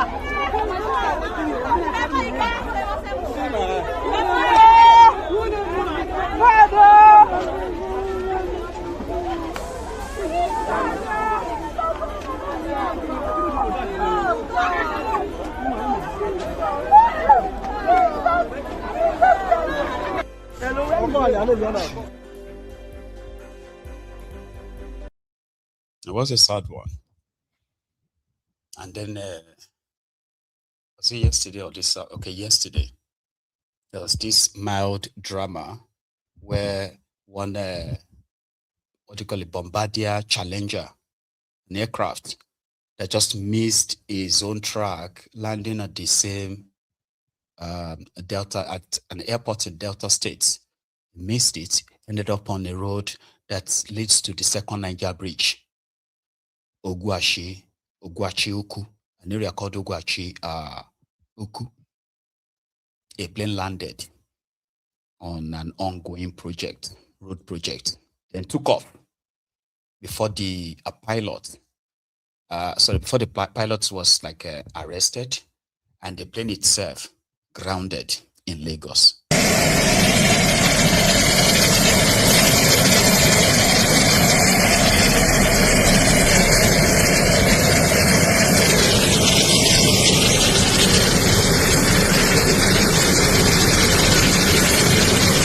This is our construction site.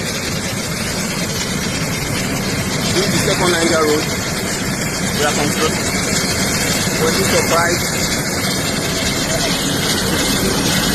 An aeroplane on this place right now. I don't know what happened, or maybe it's lost its way here. So our construction site. And we're still wondering what is happening.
Oh God. Go, go. Make it take off. Take off now. You don't take off.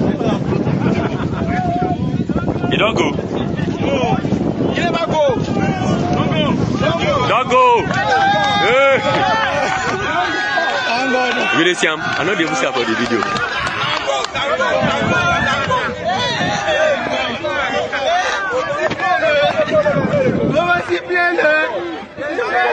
Ah, praise God.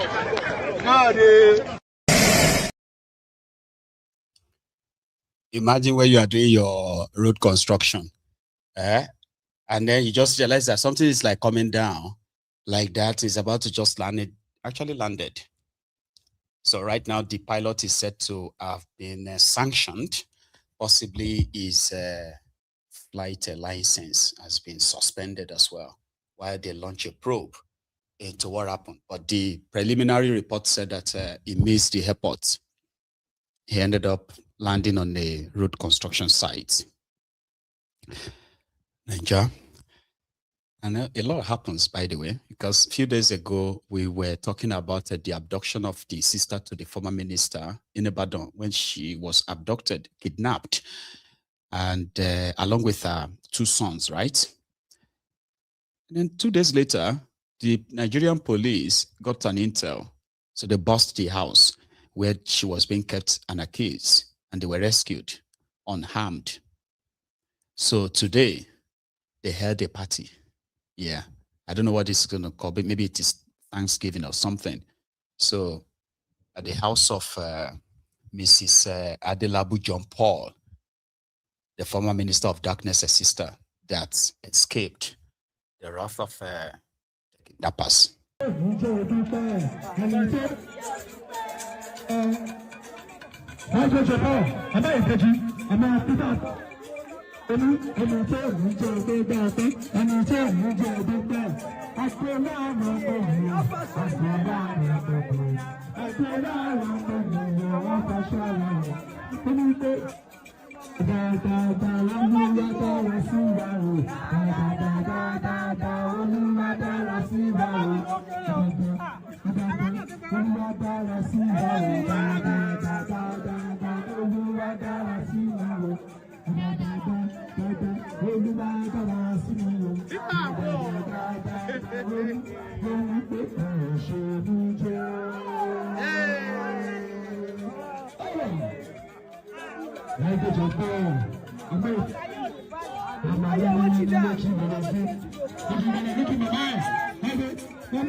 Who did this thing to us? Okay. May God forgive all of us. Right, right. Who did this thing to us? May God forgive all of us. Right, right. Who did? Right. So while we are still waiting for the 46 school children and their teachers taken 27 days ago, we are still waiting. Mind you, the other day, I reported to you when the Ghanaian government evacuated their own citizens from South Africa due to the xenophobic attack, where other Africans have been targeted, people have been killed, businesses have been attacked by this South African mob. And we praise them, right? Well, from what I have gathered as well, the Tinubu's government also puts in motion the process of evacuating at least over 1,800 Nigerians from South Africa, those who have actually shown interest of returning back to Nigeria. Initially, they said that the process required those who want to voluntarily go back to Nigeria, and they were also ready to pay for their own flights. Now, I don't know if they ended up paying for their flight or not, but that surge, the surge in that number of those who are willing to go back probably tells that maybe they got it for free. I don't have that details, but some of them have started returning back to Nigeria. So today, the first batch of about 300 families returned to Nigeria today from South Africa, and a lot of them have a very sad tales and stories to tell. So I'll show you when they arrived Nigeria and when they arrived Lagos today. And they said the flight is probably going to be like a consecutive one. So they're going to be clearing people after the, batch after batch. So call this their first batch. Thank you for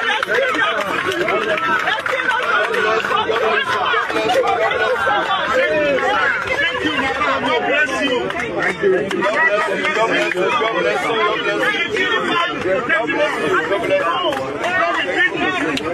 God will protect you the way you protect us.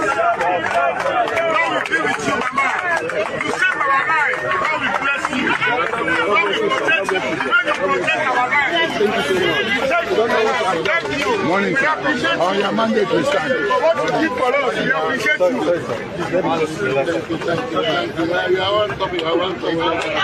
We appreciate you.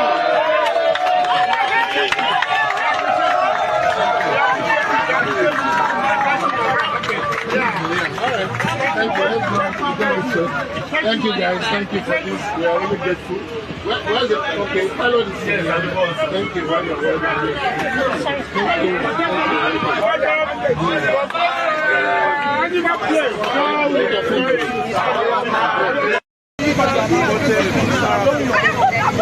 That's what you need to understand.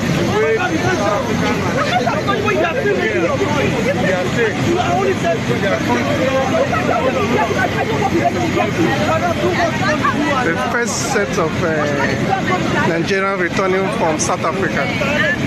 I just stay there.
You see, including children, by the way.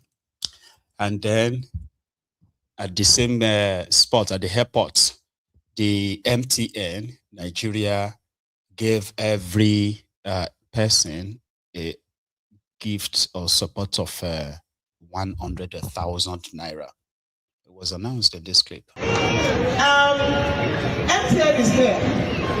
We've been working with them. They're going to give you, transfer to your account, to have your other accounts, 100,000 naira each for everyone. And that's not all. They are going to give you 50,000 naira airtime.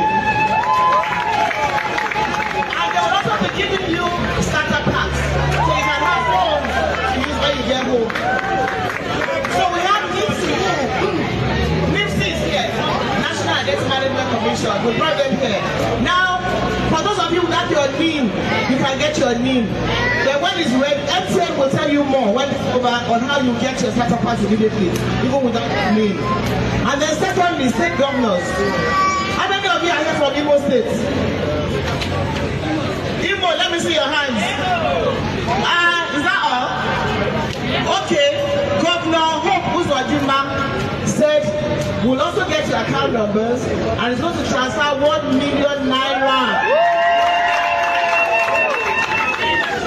to each one of you. So again, we start that out. Get your account numbers. We transfer to say then state governments will do more. We'll be working with the Refugee Commission, moving on to get all the states to do even better than Governor Uzodimma has done. So welcome again. Thank you very much. Uzodimma will give them 1 million naira each. Those ones who are from Imo State. But that's the only announcement they made, except for that of the NIN as well as the MTN voucher, the MTN, what did she call it again? They will give you credit, Abby. Anyway, so we don't have details of how those, promises are going to be redeemed. We don't have that, okay? But there is many of them. There are many of them who are quite happy to have been safely evacuated back to Nigeria. Here is a lady who shared her own personal experience and so happy that she could return back to Nigeria in one piece. My name is Emilia Godwin. I am still saying it. Now in my country, I have my mouth to speak. They are wicked. They are wicked and wicked. They don't like us. If you enter a taxi, they make jest of you. They pull you. They beat you. We are just like a snake there. We are just like a snake there. We don't have mouth to talk. We don't even have mouth to talk. We talk too much. They will start hitting you, speaking their language. I will never go to South Africa anymore. Even if my child is born there, she will never go to South Africa anymore.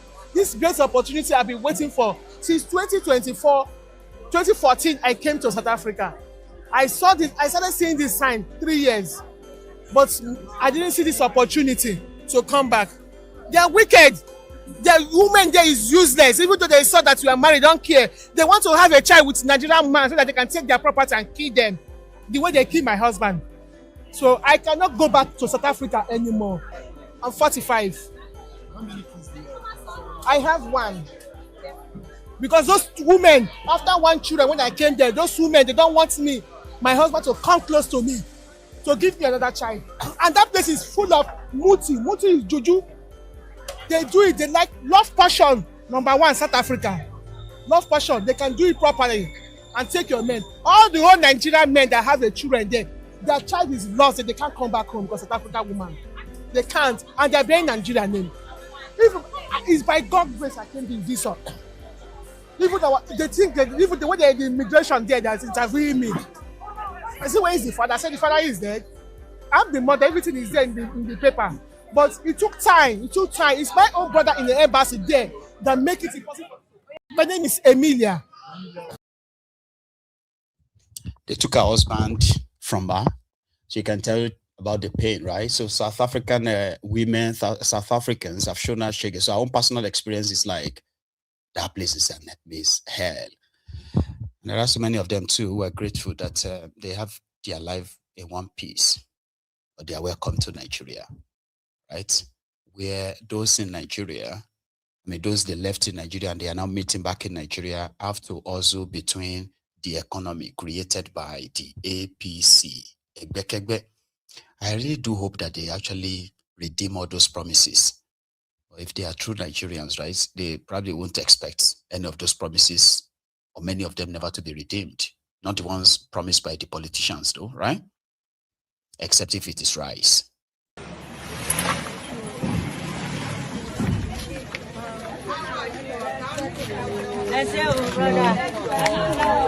I'm on you.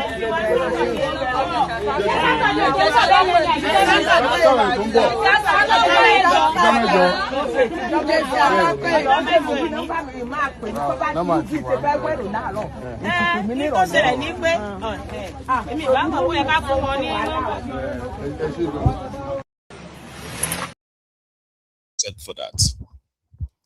Meanwhile, yesterday I shared with you where a committee that Adams Oshiomhole was a member, right, charged the former NNPC GMD, Mele Kyari, and they also issued an arrest warrant for him.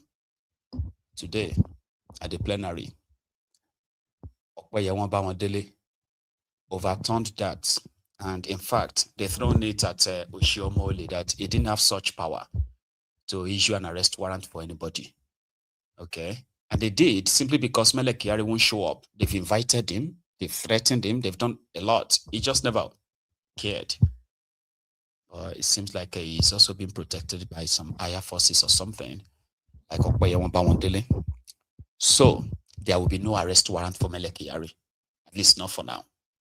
Declare that no Senate committee shall purport to issue, authorize, or execute a warrant of arrest, authorize or execute a warrant of arrest, except in strict compliance with the provisions of the Legislative House's Powers and Privileges Act, and with the approval and authority of the President of the Senate.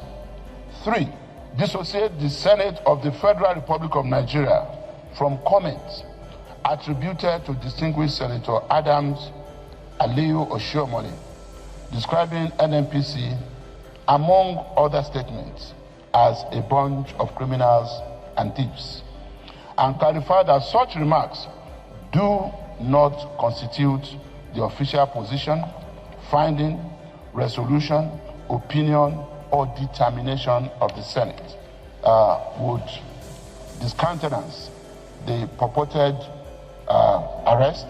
warrant of arrest issued by the Public Accounts Committee on Wednesday, the 10th day of June 2026. I so submit. Now, my choice of words, even in matters of murder, if you can establish that you acted under extreme provocation, the court will take a second view.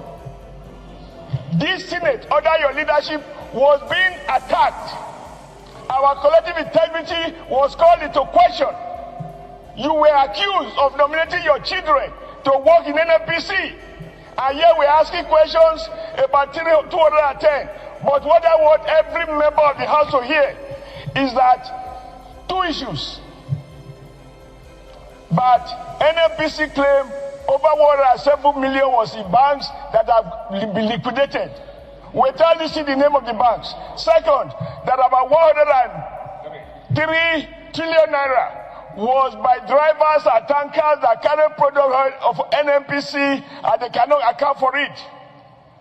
Sir, I have a duty to the Nigerian nation first, and may God punish me anytime I knowingly allow my responsibility to be compromised by people who think they have money. That is why I said, among other things, that the laws of the Senate will be meaningful when we use it to deal with people who have money, who are lions, not when we harass innocent, poor civil servants.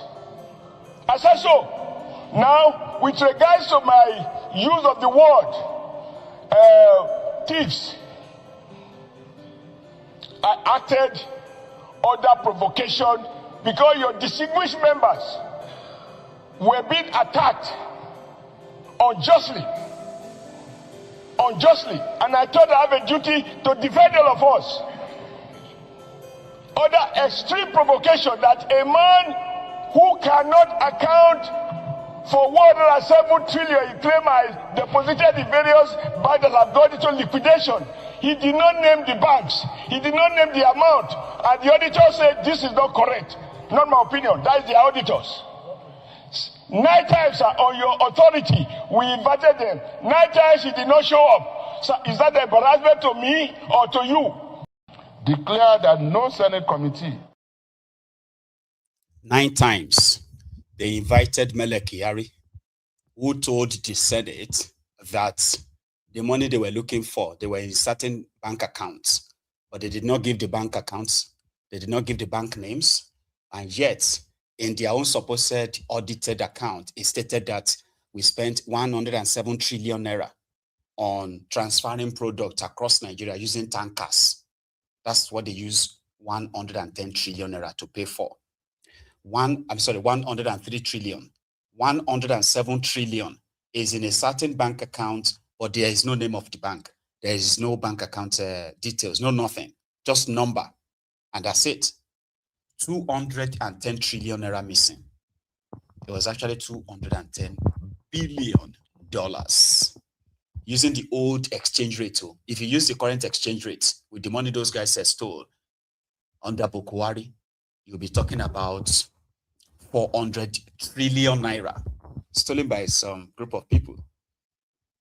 And of course, protected. And that's what Adams Oshiomhole is trying to raise to say, we know these guys have this money. They probably have locked some years, right?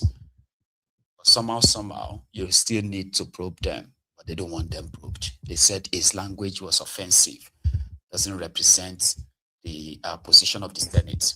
So therefore, Mele Kyari will not be invited. And that's Nigeria. They trashy people. Trashing the country. Right?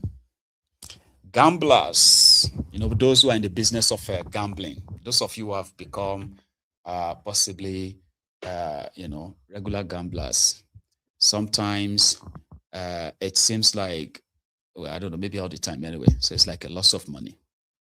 However, those who are in the business are teaming with the government so as to at least keep them in business.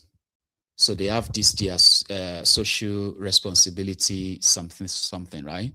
Where yesterday, it was actually today, where the gambling business guys bought and donated 10 compactable waste disposal kind of trucks in Lagos. So I want to use that to pack all the trash that we have actually exposed this evening so far. So this was from Lagos. It will go a long way. It will go a long way to help reduce the incidents we've seen in a couple of areas where people take their waste and drop them on the media. Yes, we also need to admit we have 1 or 2 challenges on our landfills.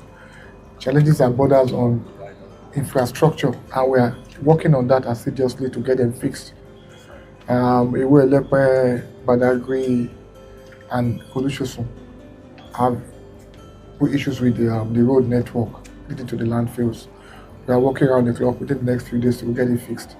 Also, it's the raining season, so this will go a long way. Thank you.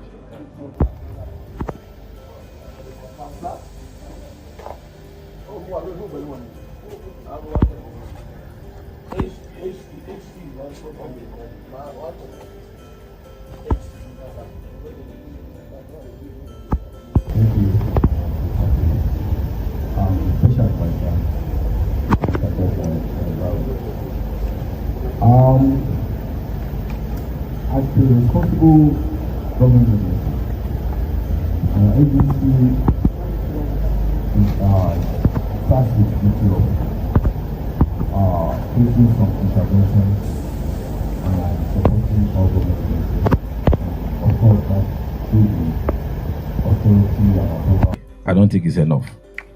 So, but we'll have this commitment by the grace of God through our partners in the private sectors and the agency itself. So we'll commit to do this regularly on an annual basis. Thank you very much. imagine if we have 10 more from other places, 10 more, 5 more, 20 somewhere. Before you know it, we have compactors statewide. So on behalf of the Lagos State Government, Ministry of the Environment and Water Resources, I want to thank my brother, my friend, Bashir and his agency for this thoughtful donation of 10 brand new compactors to us to intervene in our municipal solid waste carting. This goes a long way. You may think, just 10. I know, it goes a long way. But it's Lagos, man. You know? Lagos ordered over 400 BRT buses from Brazil. I don't know how far that probably goes now, I don't know. But I remember when they started taking deliveries of all those buses, red, blue, and all that, right? So they have the resources to order those compactors themselves. I'm talking about the big ones. And evenly distribute them across Lagos State, that you can easily see them going to and fro on some designated days. It is doable, but they won't do it. No. And if they ever try to do it, trust me, they will spend the money on substandard trucks that will begin to break down after a couple of weeks, and then the whole scheme will begin to nosedive and then collapse. Anyway, thank you so much, everyone, for your time this hour and this tonight. So remember that if you haven't really liked the broadcast, please do just before you go, okay? And I'm going to see you again another time. Enjoy the rest of the evening. And I'll see you on Saturday, I think. Good night.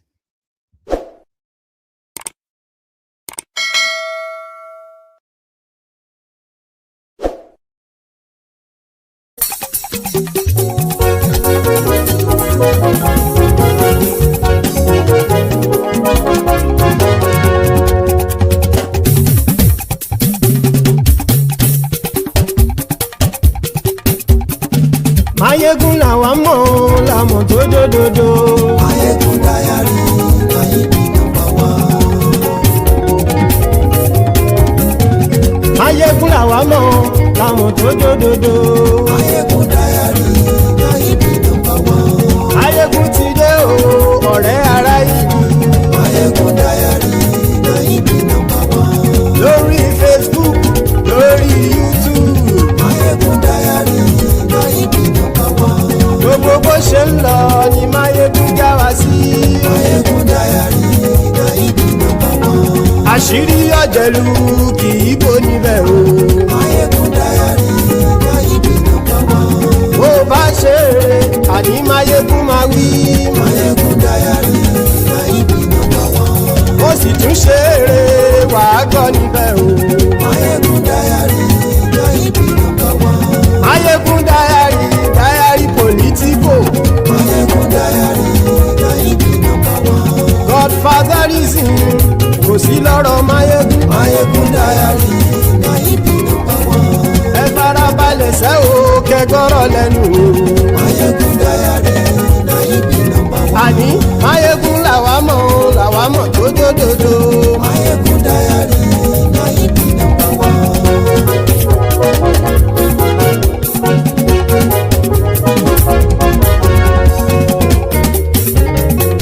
Àní ẹ̀sùn rákì. Mayegun ti dé. Mayegun ti dé. Ọ̀jẹ̀lú ẹ̀sùn rákì. Mayegun ti dé. Àní ẹ̀sùn rákì. Mayegun ti dé. Lórí Facebook. Mayegun ti dé. Àní ẹ̀sùn rákì. Mayegun ti dé. Lórí YouTube. Mayegun ti dé. Àní ẹ̀sùn rákì. Mayegun ti dé. Bọ́ bàbá gbé wúrẹ́. Mayegun máa wí. Àní ẹ̀sùn rákì. Mayegun ti dé. Bíjó ìgbádìyẹ. Mayegun máa wí. Àní ẹ̀sùn rákì. Mayegun ti dé. Bí pẹ̀sìdó bá rúfin o. Mayegun máa wí. Àní ẹ̀sùn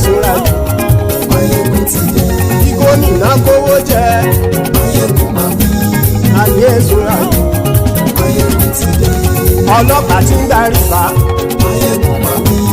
àní ẹ̀sùn rájì aṣòfin tí ń rúfin o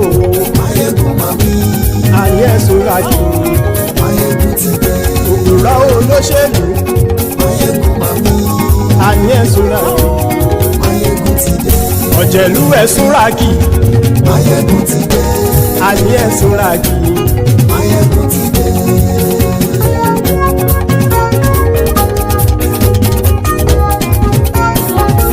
Máyégún ti dé gbogbo ọ̀jẹ̀lú ẹ̀sùn rájì.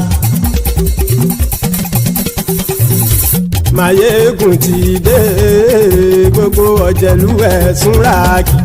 Ṣùgbọ́n ní bá ti ṣe èyí tó yẹ kí wọ́n ṣe ọmọ bá dèrò ní fi wọ́n níran o. Máyégún ti dé gbogbo ọ̀jẹ̀lú ẹ̀sùn rájì. Máyégún ti dé gbogbo ọ̀jẹ̀lú ẹ̀sùn rájì. Ṣùgbọ́n ní bá ti ṣe èyí tó yẹ kí wọ́n ṣe ọmọ bá dèrò ní fi wọ́n níran. Wọ́n fowó bẹ́ẹ̀ o Máyégún ó sọ pé wọ́n ò bẹ́ẹ̀. Wọ́n fowó bẹ́ẹ̀ Máyégún ó sọ pé wọ́n ò bẹ́ẹ̀. Oníkan ṣáàtì ṣe èyí tó yẹ kí wọ́n ṣe fáwọn ará ìlú tó gbé wọn débẹ̀ o. Máyégún ti dé gbogbo ọ̀jẹ̀lú ẹ̀sùn rájì. Máyégún ti dé gbogbo ọ̀jẹ̀lú ẹ̀sùn rájì.